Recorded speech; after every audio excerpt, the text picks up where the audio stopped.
Welcome to my YouTube channel world literature. आज जो topic discuss करने वाले हैं वो है Chinaman the legend of Pradeep Mathew by Shehan Karunatilaka. Shehan का ये नॉवल है जो कि एक वर्ल्ड फेमस नॉवल है, चाइना मैन। अगर आप जस्ट चाइना मैन वर्ड को सर्च करें जाकर इंटरनेट पर तो आपके सामने जो है ये प्रदीप मैथ्यू की स्टोरी आ जाएगी। अगर आप प्रदीप मैथ्यू को जस्ट जाकर सर्च करें तो आपके पास चाइना मैन की जो स्टोरी है वो आ जाएगी। मीन्स के ये दोनों आपस में इतने रिलेटेड हैं, ये दोनों वर्ड्स जो हैं, China man and the legend of Pradeep Matthew. And world famous cricketer जिनकी जो जर्नी है वो एकदम से ख़त्म हो गई, एकदम से वर्ल्ड से गायब हो गए। कुछ पता नहीं ये कहाँ गए, इनकी लाइफ का कोई रिकॉर्ड नहीं रहा। सभी जो क्रिकेटर्स थे या फिर इनके टाइम के श्रीलंकन्स थे, तमिल्स से, उन सब ने इनके बारे में बात करना क्यों बंद कर दी। इन सभी रीजंस को जो है वो इस नॉवल में जो है वो डिस्कस किया गया है। एंड हमारा जो नरेटर है उसके अंदर इतनी क्यूरियोसिटी क्यों थी इनको डिस्कस करने की, हम उस चीज़ को भी डिस्कस करेंगे। अपना लेक्चर जो है वो स्टार्ट करते हैं। फर्स्ट ऑफ ऑल राइटर की बर्थ को डिस्कस कर लेते हैं। शहन की बर्थ हुई थी 1975 में। श्रीलंकन राइटर हैं। इनकी जो बर्थ है या वो श्रीलंका में हुई थी एंड इनकी जो अपब्रिंगिंग है वो कोलंबो में हुई थी। न्यूजीलैंड में इन्होंने स्टडी किया एंड लंदन में जो है वो इन्होंने अपना काम किया। फर्दर ये सिंगापुर में भी रहे एंड 2010 में इनका ये नॉवल चाइना मैन आ जाता है जो उनके इनकी करियर का सबसे ग्रेट वर्क। इप मैथ्यू इसको जो है वो कॉमनवेल्थ बुक प्राइज मिला, उसके बाद DSC प्राइज मिला एंड ग्रेटन प्राइज मिला, और उसके बाद जो है वो ग्रेटेस्ट क्रिकेट बुक जो कि सेकंड वर्ल्ड में है उसमें के लिए भी इसको नॉमिनेट जो है वो किया गया था। आते हैं चाइना मैन की तरफ, इसके इंट्रोडक्शन की तरफ। The legend of Pradeep Matthew जो है ये 2010 में नॉवल आया था जिसको शहन ने लिखा है। इसमें जो है वो टोटली हमें क्रिकेट बैकग्राउंड मिलता है एंड मिलता है कि किस तरह से एक स्पोर्ट गेम को भी नॉवल में जो है वो डिस्कस किया जा सकता है। पॉलिटिकल नॉवल इसको कभी कंसीडर किया जाता है या फिर एक स्पोर्ट नॉवल भी इसको जो है वो कंसीडर किया जाता है। श्रीलंकन सोसाइटी को इसमें दिखाया गया है। फर्दर एक अल्कोहलिक जर्नलिस्ट है, उसकी जो क्वेस्ट है, उसका जो क्रेज़ है या फिर उसके अंदर जो क्यूरियोसिटी है एक क्रिकेटर की लाइफ को रिसर्च करने की एंड उसकी लाइफ पर बायोग्राफी लिखने की, वो जो पॉइंट है वो इस नॉवल में नॉवल का टाइटल जो है वो डिस्कस कर लेते हैं। नॉन क्रिकेट फैन जो हैं वो रीडर्स इस जब टर्म को पढ़ते हैं चाइना मैन को तो उनको मे भी लगता है कि मे भी कोई मैन है जो कि चाइना रहता है और उसकी जो जर्नी है वो डिस्कस की गई है इस नॉवल में। बट ऐसा नहीं है। चाइना मैन जो है ये क्रिकेट में एक टर्म होती है जो कि एक बॉलिंग का स्टाइल होता है। मीन्स के जो बॉलर है वो इस एक स्टाइल को, स्पेसिफिक स्टाइल उसका होता है जिसको वो यूज़ करके जो है वो बॉलिंग करता है या फिर वो दूसरा जो बैट्समैन है उसको बॉल करवाता है। अब इस स्टाइल को जो है वो चाइना मैन कहा जाता है।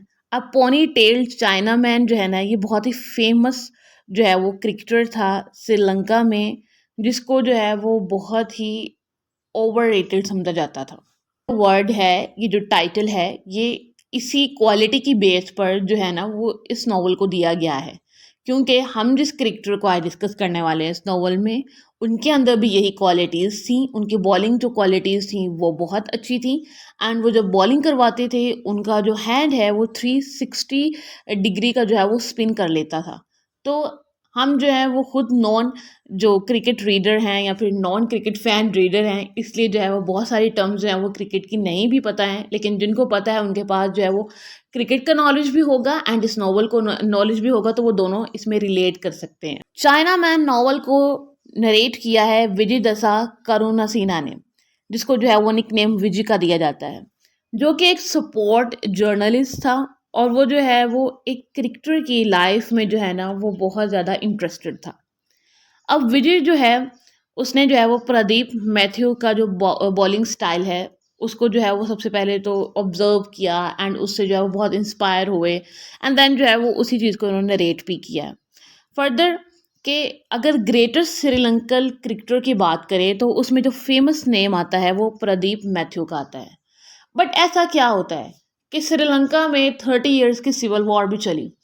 श्रीलंका को जो है वो थर्ड वर्ल्ड कंट्री में भी जो है वो इंक्लूड किया जाता है, वो इतने बिहाइंड क्यों माने जाते हैं, उनकी हिस्ट्री इतनी बैकवर्ड क्यों है, या फिर उनकी अगर हम लोग अभी करेंसी रेट भी देखें तो वो बहुत बैकवर्ड है या फिर वो बहुत लो है।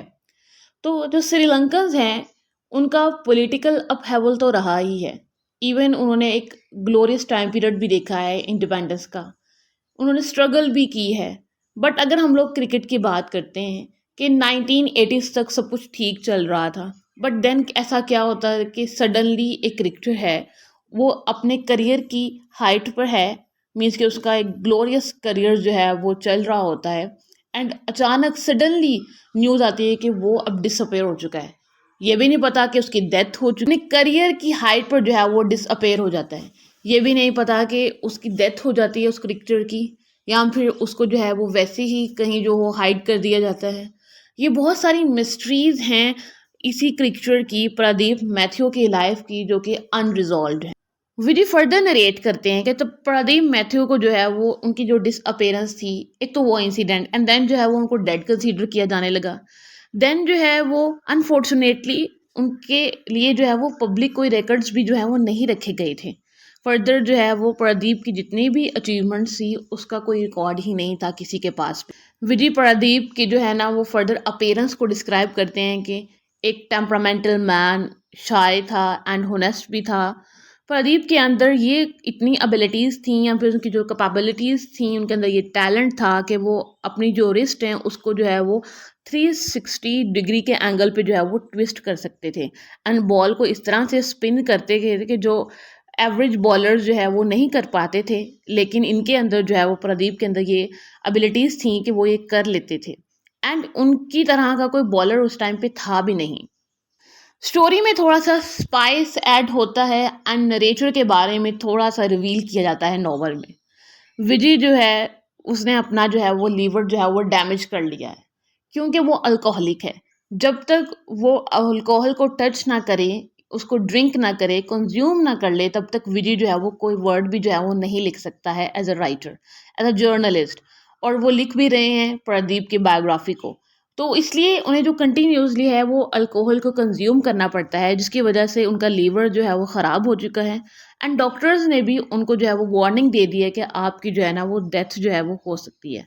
लेकिन विजय ने जो है वो प्रदीप मैथ्यू की लाइफ को अपनी रिटायरमेंट के टाइम पे जो है ना वो ऑब्जर्व किया, एंड देन डिसीजन ले लिया कि इनकी जो बायोग्राफी है वो मैं लिखूंगा। एंड इन्होंने जो है ना वो अपने नेबर्स की हेल्प से ये जर्नी जो है वो स्टार्ट करने में इनकी नेबरहुड में एक फ्रेंड थी, आरिस लेटिसबर्ग, जिन्होंने इनकी बहुत ज़्यादा हेल्प की, और इन्होंने जो है वो अपनी जो जर्नी थी रिसर्च पर एक साथ स्टार्ट की। अब वाइल्ड जर्निंग जो है ये बहुत सारे डिफरेंट क्रिकेटर्स से मिलते हैं, क्रिकेटर्स के डिफरेंट पॉइंट ऑफ व्यू को सुनते हैं। जब ये आप रिसर्च में अपना पहला कदम रखते हैं तो ये देखते हैं कि यहाँ पे तो बहुत करप्शन है, मीन्स के सोसाइटी में एक दूसरे के लिए नेगेटिव रिमार्क्स हैं, करप्शन है, पॉलिटिक्स है, टेररिज्म है, डेंजर है, हर चीज़ की इवल चीज़ ना इन दोनों के रास्ते में आती है। जब ये अपनी बायोग्राफी पर जो है वो रिसर्च कर रहे थे, क्योंकि प्रदीप मैथ्यू को इन्होंने रिसर्च करना था, तो इसके लिए ये श्रीलंकन से मिलते हैं, तमिल से मिलते हैं, एंड वो रीज़न जानते हैं कि ऐसा क्या था, क्या मैथ्यू जो थे वो तमिल थे, इसी वजह से उनको जो है वो डिसअपेयर कर दिया गया। रेसिज्म की बेस पे क्या उनको जो है वो फर्दर जो है वो क्रिकेट को कंटिन्यू नहीं करने दिया गया था? क्या रेसिज्म इतना डीप रूटेड था कि एक एक्सीलेंट मैन को जो है वो डेथ तक जो है वो पहुंचाया गया? अपने फ्रेंड के साथ इन सभी चीज़ों पर जो है वो रिसर्च करते हैं एंड बायोग्राफी में जो है वो मेंशन करते रहते हैं। विजय की जो लाइफ है वो फर्दर रिवील की जाती है नॉवल में कि इन्होंने जो शादी है वो शैला, एक वुमन थी क्रिश्चियन, उससे की थी, एंड इनका जो सन है गारफील्ड वो भी था। अब जो है वो गारफील्ड एंड विजी की दोनों की पर्सनालिटीज़ थोड़ी सी डिफरेंट थी। विजी जो है वो एक स्टीरियोटाइप था, हार्ड ड्रिंकर था एंड जर्नलिस्ट भी था, और अपनी मोस्टली लाइफ जो है वो सपोर्ट, जर्नलिज्म एंड ड्रिंकिंग में जो है वो गुजारती थी। जो गारफील्ड है विजी का सन, जो कि नरेटर है इस नॉवल का, उसका रियल नेम जो है वो रिवील होता है, जो कि ऑथर के नेम पर ही था, सेहन। एंड नॉवल के एंड पे जो विजय की खुद की कंडीशन है वो बहुत वर्स्ट हो जाती है, जिसकी वजह से गारफील्ड, जो कि इस बायोग्राफी से काफ़ी स्ट्रेंज था, उसे नहीं पता था कि इसमें क्या चीज़ें जो हैं वो ट्रुथ बेस्ड हैं एंड क्या जो हैं वो फॉल्स हैं। क्योंकि एक अल्कोहलिक पर्सन ने एक चीज़ जब लिखी है तो उस पे जो ट्रस्ट करना है वो थोड़ा डिफ़िकल्ट हो सकता है। क्योंकि वो अपने अल्कोहलिक कंडीशन में वो लिख तो रहे थे, बट वो सेंसेस में नहीं थे उस टाइम पे। तो उस चीज़ को लेकर इस नॉवल में बहुत ज़्यादा जो है वो कन्फ्यूजन अभी तक जो है वो क्रिएट की जाती है। गारफील्ड ने देन जो है वो इसको पब्लिश करवाया, एंड देन इस नॉवल को जो है वो बहुत सारे अवार्ड्स मिले। इसकी पब्लिश करने में भी बहुत सारी प्रॉब्लम्स हुई थी। नॉवल है वो एंड होता है, एंड इस नॉवल को जस्ट लिखने का पर्पस ये था, या फिर जो विजय ने इस स्टोरी को नरेट ये किया था कि एक लेजेंड है वो किस तरह से डिसअपेयर हो जाएगा। उसकी जो मिस्ट्री है लाइफ की या फिर डेथ की जो मिस्ट्री है उसको जो है वो अनरिजॉल्व क्यों रखा गया। इवन कि आप जो है इंटरनेट पर जाकर इनकी date of birth and date of death को भी गूगल करें तो आप जो है वो एक्चुअली में नहीं जान पाएंगे कि इनकी actual date of birth and जो डेट ऑफ डेथ है वो क्या है, क्योंकि अनरिजॉल्व चीज़ें हैं। आई होप कि यहाँ तक जो है वो आपको ये लेक्चर समझ आया होगा। कोई भी क्वेश्चन हो आप जो है वो कमेंट में मेंशन कर सकते हैं। वीडियो को लाइक और शेयर और चैनल को ज़रूर सब्सक्राइब कीजिएगा। Thanks for watching my channel.